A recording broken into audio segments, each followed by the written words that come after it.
I was saved at 19, and for the next 20 years, I just kind of coasted through my spiritual walk with the Lord. And then I got into a point in my life where, like we all do, we go into a crisis. Where do we turn? We turn to God. We finally turn to God.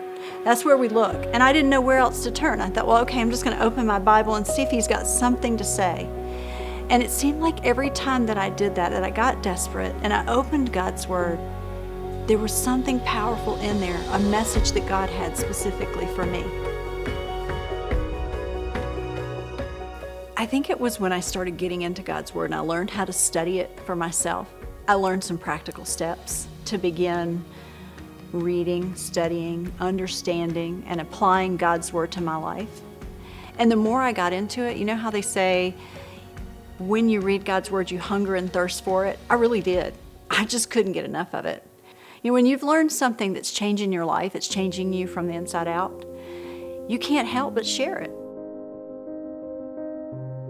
So I started having people come into my house, started with girlfriends, and then classes in my home got a little large. I moved them to the church, and then just continued to multiply. What I'm most passionate about with Courage for Life is simply the message. We get our message out in many different ways, whether it's through social media, whether it's through speaking engagements, whether it's through our local missions, as we go into crisis pregnancy centers, battered women's shelters, prisons, where women are hurting and needing the courage to change the course of their life. I say all the time, courage is not something that we get it and now, okay, we've got it for the rest of our lives.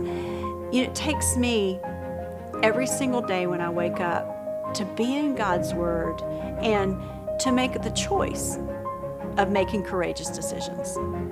It's teaching people and equipping them with what they need, basic, simple steps to study God's Word for themselves. Because the more you study and read God's Word, the more you get to know about Him, the closer you draw to Him, the more courage you're going to have.